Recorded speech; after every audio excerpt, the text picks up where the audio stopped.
Should the Seattle Mariners bring back one of these veterans? Let's talk about it.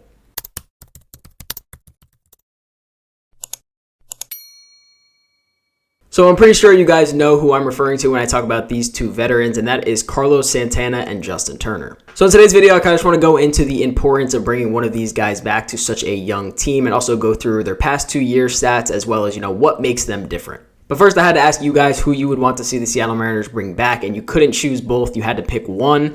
And the clear winner here was Justin Turner with 66% of the votes, while Carlos Santana only got 22% of the votes. And now I do happen to agree with this, and I'm going to go into that a little later, but I kind of want to go over just generic stats about them. And yes, of course, there is a small group of you out there that says, why are we talking about bringing back 38, 39, 40-year-olds?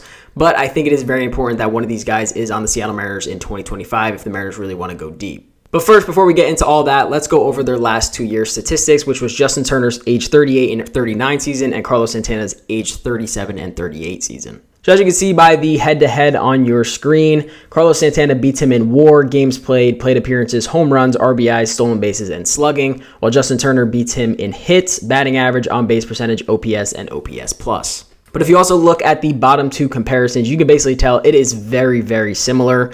Obviously, Carlos Santana hits for a little bit more power, but Justin Turner hits for a much higher average. They basically have the same amount of strikeouts over the past 2 years with 205 and 203, so they both do not strike out that much. So really the clear difference between the two is Carlos Santana still has a little bit more pop in his bat with more home runs, 12 more in those 2 seasons, while Justin Turner still just knows how to hit the baseball. He hits for a pretty high average still with 268 over the past 2 years, and Carlos Santana with a 239. But even if you look at the slugging, there is not a huge difference. There's only a .003 difference, so I mean, that's not even saying that Carlos Santana has that much more power than Justin Turner does. Over the past 2 years, Carlos Santana has 4 more doubles and 12 more home runs, so not a drastic difference. So really the main thing that really sticks out between the two is just the batting average. Justin Turner over the past 2 years has 29 points higher than Carlos Santana. So definitely Justin Turner knows how to put the ball in play and get base hits. But I mean, even the runs scored are similar. The RBIs are similar. Carlos Santana has 6 more stolen bases. So they are just very similar baseball players. So, okay, now that you see that their bats are arguably similar, like I said, except Carlos Santana has a little more power still left in his bat and does not hit for as high as average, let's move into some defense. As you know, if we were to bring back either one of these guys, it will most likely be an everyday first baseman. Justin Turner, maybe not as much. Maybe he'll mix into that DH role while Luke Raley plays a little bit of first base. But if you bring back Carlos Santana, he's most likely going to play first base every single game for us. And first, let's talk about the outs above average. While Justin Turner played first base last year for 326 innings, he only had 1 out above average.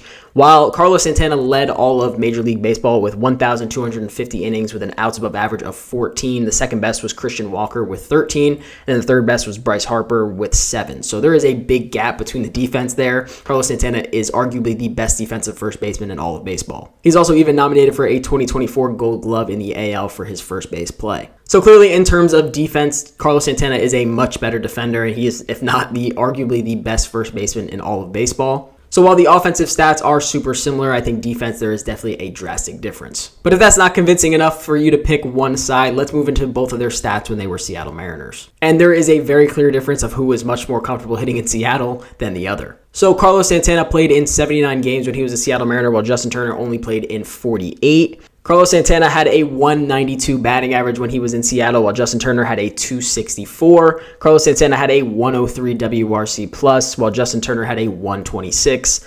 And Carlos Santana and Justin Turner both had a .7 WAR. Mind you, Justin Turner did that in almost half the games. Both of them had a pretty decent strikeout rate, 18.4% and 20.4%, and very similar walk rates. Carlos Santana was a 11.9, while Justin Turner's was a 10.5. But this is also, like I said, where the stats are very different because one hits for a lot more power than the other. Carlos Santana had 15 home runs in his 79 games, while Justin Turner only had 5 in his 48 games. And Carlos Santana had 39 runs batted in, while Justin Turner had 24. So that is definitely one thing you have to take into consideration when doing this is how comfortable was that player in Seattle. And don't get me wrong, Carlos Santana had a lot of awesome moments when he was a Seattle Mariner, but you have to also take in just the overall play. And clearly Carlos Santana was not overly comfortable playing for the Seattle Mariners. So moving into the last two things I want to discuss between the two, and this next one is going to be the postseason. So Carlos Santana has played in 30 postseason games where he has a batting average of 205 with 23 hits, 5 home runs, and 13 RBIs. So 30 games of the postseason is definitely not inexperienced. That is a good amount of postseason games.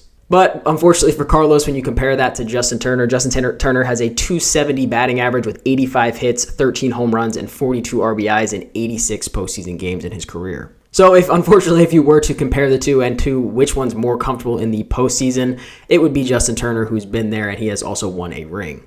And as you guys know, Carlos Santana was on the 2022 Seattle Mariners playoff team where he had that big home run against the Blue Jays that started that comeback. So if you still cannot pick a side, here's the last topic that I want to discuss. And this is shout out to the Mariner Mojo guys, because I did ask them this question on their live stream, which one they believe the Mariners should bring back. And the one thing that they mentioned is just the differences in the squad and roster turnover that's been happening over the past few years. So Carlos Santana was definitely a big leader on the 2022 Seattle Mariners team, but think of how many players that are on that team that are not there in 2025.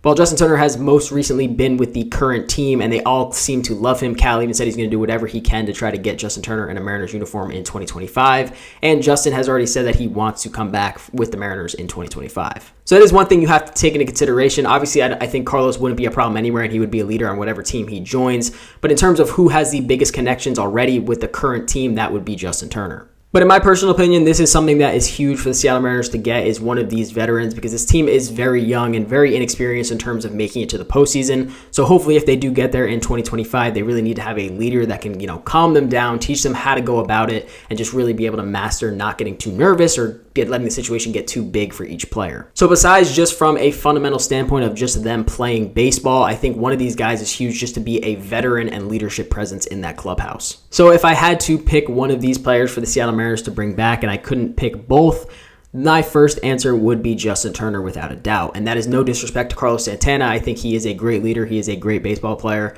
But I just think what would click with this current team and which leader already knows this clubhouse more, that would be Justin Turner. And I think just solely from an offensive perspective, Justin Turner knows how to hit baseballs. Whether he's going to hit 5 home runs next year or 20, that really doesn't matter to me, because he's going to be very situational. He's going to do his job in that current situation, and he's not going to try to do too much, and he's just going to simplify and get it done. So this would be a very interesting conversation to have with Mariners fans, because as we know also, at the end of the winter last year, we had debated whether Carlos Santana should become a Seattle Mariner in 2024 while he was still a free agent before he signed with the Twins. So I figured it would be another interesting thing to say which veteran they should really bring back, especially since we know Justin Turner will be playing baseball in 2025. But please let me know which one you would want to see the Seattle Mariners bring back, and please don't say both, at least pick one.